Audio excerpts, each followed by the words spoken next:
semuanya. Ya. Assalamualaikum. Kabar Ibu? Sehat ya? Terima kasih. Saya senang datang ke sini.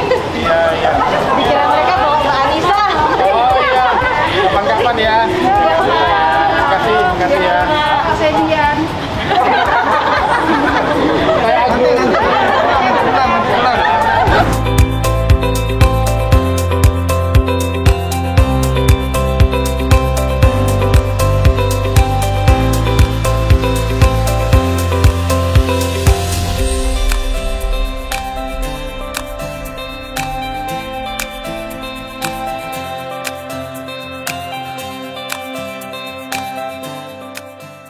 Yang terhormat Bapak Ketua Umum DPP Partai Demokrat, Bapak Haji Agus Harimurti Yudhoyono.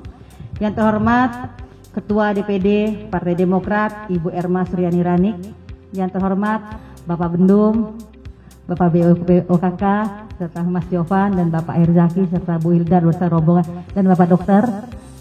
Selamat datang Pak di Lembaga DPRD Provinsi Kalimantan Barat. Inilah kami di lembaga ini.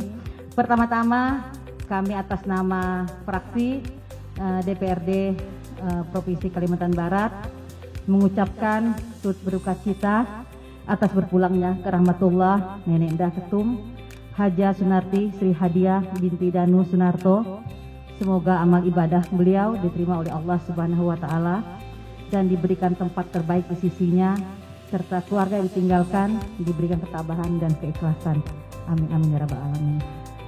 Izin Ketum, kami fraksi Partai Demokrat Provinsi Kalimantan Barat merasa sangat bangga sekali dan merasa sangat senang dengan hadirnya Ketum di lembaga kami, karena tidak pernah ada ketua umum dari partai politik yang lainnya yang berkunjung di Kalbar ini untuk mampir di lembaga DPRD ini. Maka ini suatu semangat bagi kami, memberikan spirit bagi kami agar kami dapat lebih menjayakan Partai Demokrat di Kalimantan Barat ini.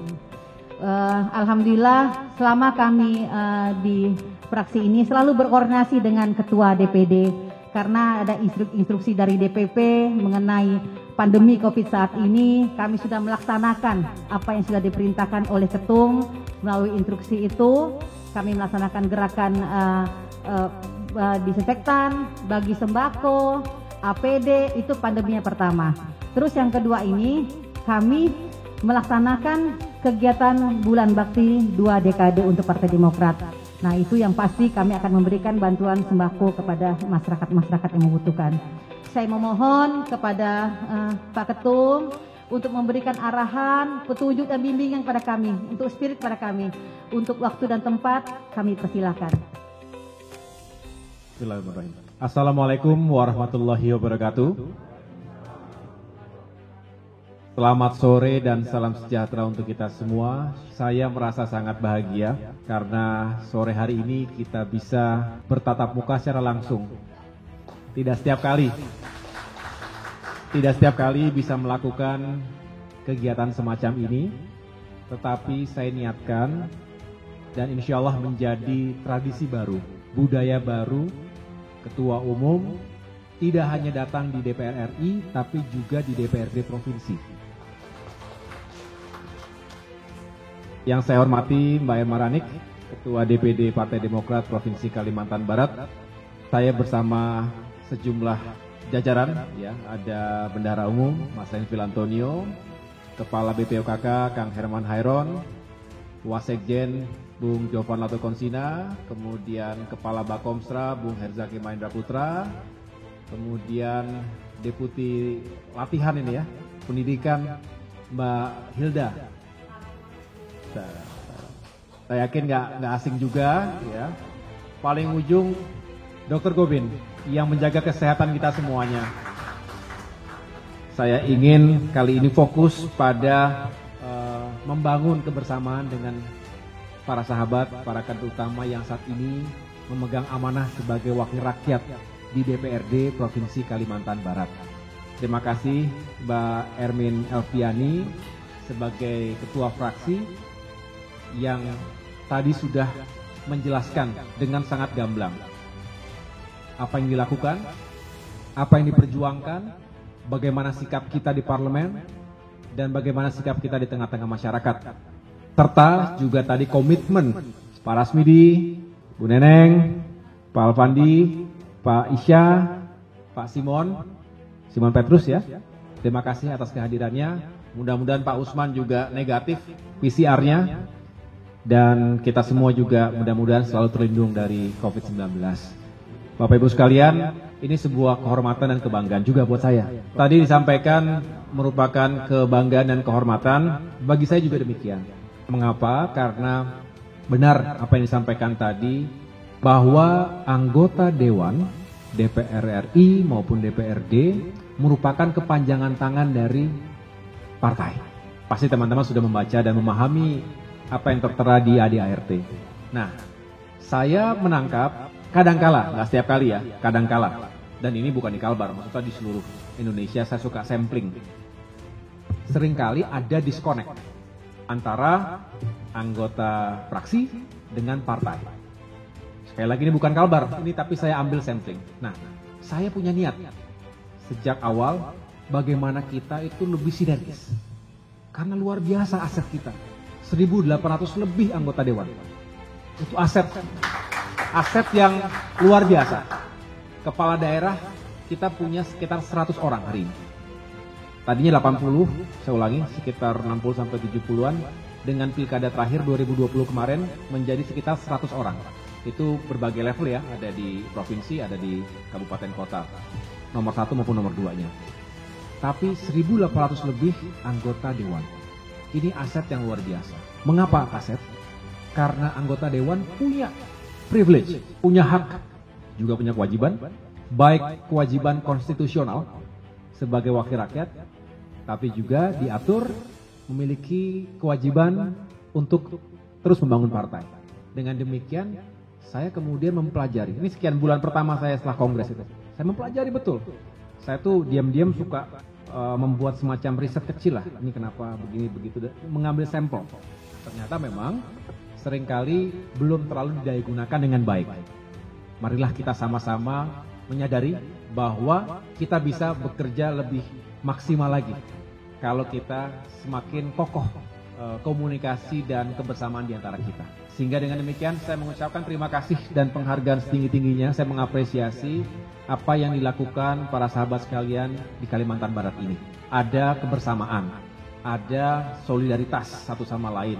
Ya tentu tidak semuanya ideal, masih banyak yang bisa kita perbaiki bersama, tapi secara umum saya melihat semangat itu ada. Setiap kali saya datang ke Kalimantan Barat selalu ditampilkan seperti itu. Dan tadi Mbak Erma juga membisiki, Pak Mas Ketum, ini juga tadi kan ada pemberian bantuan sembako. Nah, Mbak mengatakan ini juga dari fraksi, dari begini segala macam. 1.800 dibagi ke 6 komunitas agama, ya tentu proporsional, tetapi disampaikan tadi ini juga kontribusi fraksi dan kader-kader lainnya. Terima kasih. Insya Allah kita semangatnya seperti itu ya Bapak Ibu sekalian ya.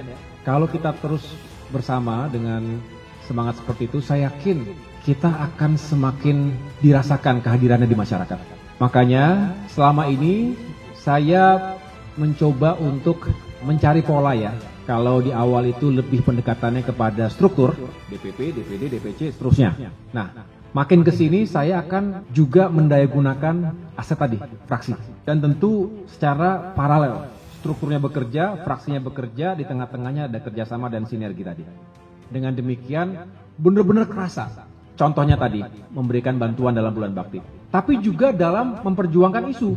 Kan bukan hanya bentuknya bantuan kan? Fraksi itu kan lebih pada isu apa yang sedang kita perjuangkan. Makasih, terima kasih kalau kemarin misalnya Omnibus Law. Ciptaker, kita walk out. Hampir 1 tahun yang lalu, 5 Oktober kan? Jadi saya ingat banget karena hari TNI. Hari TNI 5 Oktober, Bank BKH dan kawan-kawan walk out. Saya merasa, ini momentum. Jadi ada momentum-momentum yang seringkali tidak kita duga-duga. Termasuk momentum kita KLB kemarin. Maksudnya di KLB orang secara inkonstitusional itu momentum. Ini teriak-teriak di Kemenkumham. Ini Dayak Bung, jangan macam-macam. Maksudnya artinya semangat untuk membela partai. Artinya bagaimanapun itu harus kita jadikan momentum untuk kita makin kompak, makin solid. Sekali lagi terima kasih. terus mengawal partai, kedaulatannya, kehormatannya, eksistensinya Bapak Ibu sekalian luar biasa, dan juga terus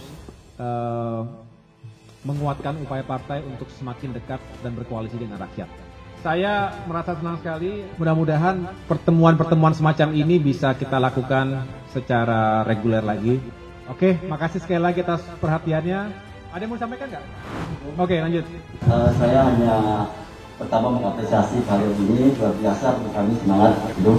Yang kedua, saya hanya menyampaikan kalau wakil rakyat, saya hanya menyampaikan pesan masyarakat di Kalbar yang kawan-kawan bersama kita juga turun ke lapangan, bahwa rakyat Kalbar ini menitipkan harapan besar kepada Partai Demokrat Umum dan DPR RI, yang mana yang saat ini yang hanya bisa memperhatikan, yang membela rakyat hanya Partai Demokrat. Jadi harapan mereka hanya menitipkan pesan kepada kami untuk disampaikan ke DPP dan kepada RI. Titipan mereka adalah mohon dikawal kebijakan rakyat ini, dan ini kami sampaikan, kami siap menyampaikan, kami siap mengawal kebijakannya, kemudian juga termasuk titipan mereka mohon Partai Demokrat juga mengawal terkait dengan amandemen undang-undang ini supaya jangan sampai rakyat yang mendapat titipan sakit ke depan. Dan saat ini masyarakat sudah merasakan sakit dengan sakit pandemi. Memang pandemi ada, tapi menurut saya dan menurut kita semua hanya salah urus oleh pemerintah. Dan kami sampai ke kepada mereka demikian.